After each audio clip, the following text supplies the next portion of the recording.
Imagine, for just a moment, finally getting a severe, relentless itch completely under control. I mean, you've battled it for months. Oh, yeah. It's exhausting. Right. You finally find some relief, you exhale, and then right when you let your guard down, it sneaks right back up on you.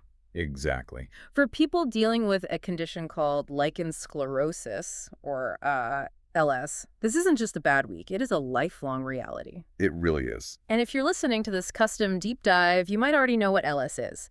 It's an inflammatory skin condition that causes these itchy, fragile white patches, primarily in the genital and anal areas. And it can cause permanent scarring, too, even the fusion of the skin. Yeah, it's awful. Managing it is honestly like playing a game of whack-a-mole. Just when you think you've cleared the symptoms, they pop right back up. That is the perfect analogy for it, yeah. So today's mission is to unpack a massive stack of medical guidelines, dermatology reports, and clinical studies to answer one very specific, pressing question. Right, which is, how often do lichen sclerosus symptoms return?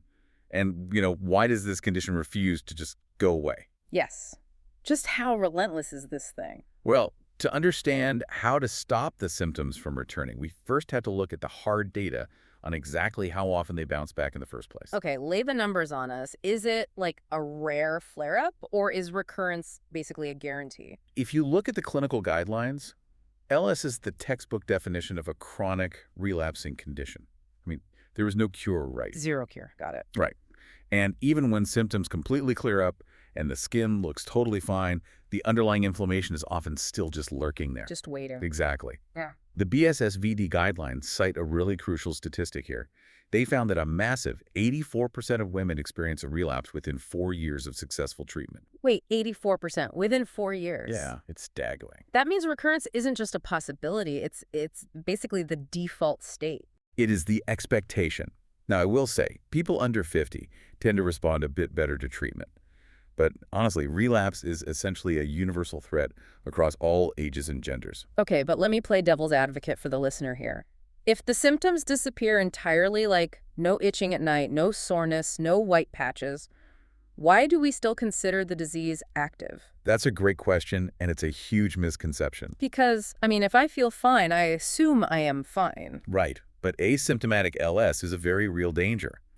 You see, the disease can quietly progress, even if that intense itching has temporarily stopped. So it's doing damage even when you can't feel it. Exactly. It causes what dermatologists call architectural changes. Architectural changes. That sounds intense. It is. It means the actual structure of the anatomy is altering. For women, this can mean the shrinking of the vulva or the complete loss of the labia minora. Oh, wow. Yeah, or the narrowing of the vaginal opening. And in men, it often leads to a severe tightening of the foreskin.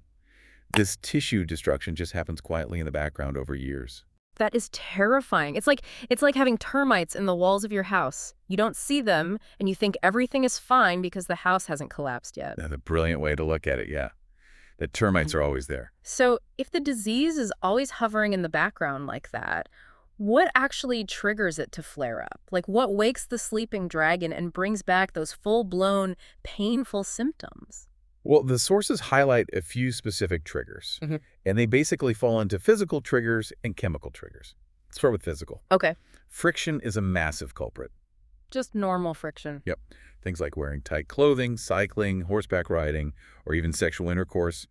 Any of that can trigger a flare. That is fascinating. The idea that just moving your body a certain way can bring an autoimmune disease back. It is. And there's a fascinating medical term for this in the sources. It's called the Koebner phenomenon. The Koebner phenomenon. Okay.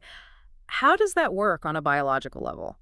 Why does a physical rub cause an immune reaction? Well, LS can actually be triggered or worsened by physical injury to the skin. So if you get a micro tear from tight jeans, your immune system rushes in to heal it. Right, like normal. But in LS, the immune system is fundamentally confused. So instead of fixing the tear, it attacks the healthy tissue there. Oh, I see. So it's basically like pouring gasoline on a smoldering fire. The trauma just draws the disease right to that spot. Yes, exactly. In fact, LS frequently arises in old scars, like old obstetric scars from childbirth or previous surgical sites. The body's attempt to remodel that tissue acts like a homing beacon for the inflammation. Okay, so that's the physical side. But what about the chemical triggers? Because it seems like the things we use to feel clean are actually making it worse. Oh, absolutely. This is a huge issue. Like scented soaps, bubble baths, wet wipes, even colored toilet paper. I was reading that and thinking, how does toilet paper cause an autoimmune flare? It comes down to the skin's natural barrier. Healthy genital skin has this protective lipid layer, right? Like an armor. Yes. And the chemicals and synthetic fragrances in wet wipes and body washes, they strip that armor right off. So they leave the skin completely defenseless. Right. And once the skin is permeable, everyday things penetrate the deeper layers. The immune system detects them, sounds the alarm, and boom, the intense itch and white plaques return almost instantly. It's just such a cruel irony. When someone has an itch, their first instinct is to wash it thoroughly with soap to feel clean, but they're just inviting the symptoms right back. Which is why the #1 rule is washing your underwear with plain water and only using water or soap-free emollients on your body. Right. And what about urine? Because obviously we can't avoid that. Yeah, urine is inherently caustic. It has urea and ammonia. On healthy skin, it's fine. But on skin compromised by LS, it's a severe chemical trigger. Especially for folks dealing with incontinence, I imagine. Exactly. Even microscopic droplets trapped against the skin will just relentlessly invite the symptoms back. Okay, so we've got friction and chemicals. What about internal stuff? Are there other factors waking up the dragon? Definitely. Hormonal shifts are a big one, like the drop in estrogen during menopause. Ah, because estrogen keeps the skin thick and elastic. Got it. When it drops, the skin thins naturally, making it more prone to those friction tears we talked about. And also psychological stress. Oh, of course. Stress ruins It everything. really does. It keeps your body in a fight-or-flight state, which makes your immune system hyper-reactive. So a level of friction you normally tolerate suddenly causes a massive flare. Okay, so basically the environment is a minefield. Everyday friction, soaps, urine, hormones, stress. Which brings us to how patients try to defend themselves against all of this. Right, the medical management part of it. And this is where we hit what I think is the most fascinating part of the data, because the #1 reason symptoms return isn't just friction, it's actually patients stopping the medication due to fear. Yes, we call it steroid phobia in the medical field. Let's unpack this. The gold standard treatment, the absolute main defense against LS, is ultra-potent topical corticosteroids, like clobazole propionate or mometasone furoate. Yes, those are the heavy hitters. You use them aggressively at first, yearly, daily for a month or so, to beat back the inflammation. But here is the massive psychological barrier I found in the sources.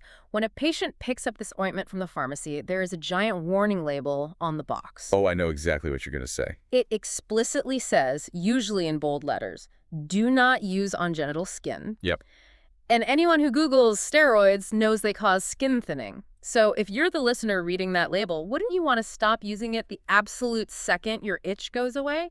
I mean, isn't steroid thinning a real danger? It is the ultimate paradox in dermatology. Yeah. Because that warning label, it's written for people without LS. Wait, really? Yeah. If you don't have LS and you use clobetasol on delicate skin, it will absolutely thin it out. But for an LS patient, the rules are entirely reversed. Does that work? Because the LS disease itself is what is rapidly destroying the collagen and elastin. Yeah. The hyperactive T cells are causing the skin to thin and tear like wet tissue paper. Oh, so the disease is thinning the skin, not the steroid. Exactly. When you apply the ultrapotent steroid, it suppresses those destructive T cells. It actually halts the thinning process. So it's like the steroid is the fire retardant, the disease is the fire burning the house down, and the steroid is the only thing stopping it. Yes. The correct use of the steroid saves the skin. But because of that generic warning label, and because the symptoms eventually fade, patients stop using it. They think they're cured. And the second they remove the fire retardant, the smoldering embers catch the house on fire again, which leads right to that 84% relapse rate. That is tragic. So how do we stop that cycle? The clinical guidelines point to a very specific strategy. It's called proactive maintenance therapy. Is that the twice-a-week rule? That's the one. Clinical studies show that applying the ointment just twice a week, even when you feel totally fine, is the safest, most effective way to keep the disease in remission. So you have to treat the invisible fire. Precisely. You suppress the subclinical inflammation so those T cells never wake up to cause those architectural changes. Wow. Okay. But a lifelong commitment to an ointment is, a heavy burden. And since symptoms still threaten to return if you just wear the wrong pants or use a scented wipe, it's natural for a patient to wonder if there's a more permanent fix. You mean like surgery? Yeah. I mean, if the skin is causing so many recurring problems, why can't doctors just surgically remove the affected areas and be done with it? Just cut it out. It makes sense intuitively, Yeah. but the sources reveal a really disappointing truth about that. Surgery is not a cure for women. In fact, it's kind of an illusion. Why is it an illusion? If the bad tissue is gone, shouldn't the problem be gone? Well, think back to the Kubner phenomenon we discussed earlier. The thing where trauma draws the disease to the spot. Exactly. What is surgery, really? Hmm. It's intentional, massive physical trauma to the tissue. Oh my God. Yeah, if a surgeon cuts out the scarred tissue, they're creating fresh surgical incisions. The hyperactive immune system rushes in to heal those new cuts, gets confused, and attacks. So the scalpel literally triggers the exact alarm you're trying to silence. The inflammation just returns right around the new surgical scars. Almost always. You end up right back where you started, and sometimes the new scarring is even functionally worse. So when do they even use surgery for women? It's strictly reserved for extreme complications, like if there's a severe fusion that physically prevents urination, or if the inflammation has progressed to skin cancer. Right. But there is a slight exception for men, isn't there? There is. For men, LS usually presents on the foreskin. And in those cases, a circumcision can actually sometimes cure it. But wait, why wouldn't the Koebner phenomenon just cause the disease to come back on the circumcision scar? It absolutely can, which is why even circumcision isn't a guaranteed cure. But the reason it often works is because it changes the physical environment. What do you mean? The foreskin creates this occluded, moist space that traps microscopic amounts of urine against the skin. The chemical trigger we talked about. Exactly. By removing the foreskin, you eliminate that specific environment and the constant chemical irritation. The immune flaw is still there, but without the urine constantly triggering it, the symptoms often stop. Though, again, they can still continue, so monitoring is key. Okay, so surgery isn't a magic bullet for anyone, really. What happens if the steroids just fail? Like a patient is doing their twice-a-week maintenance, but the symptoms still return. The sources mention a next line of defense called calcineurin inhibitors, things like tacrolimus or uh, uh, pimecrolimus. Are those just a different type of steroid? No, they're non-steroidal immunosuppressants. They basically go inside the T cells and block an enzyme, which prevents the cells from releasing the chemical messengers that cause the inflammation. They gag the immune cells. That sounds great. Why aren't they the first choice? Because of the side effects.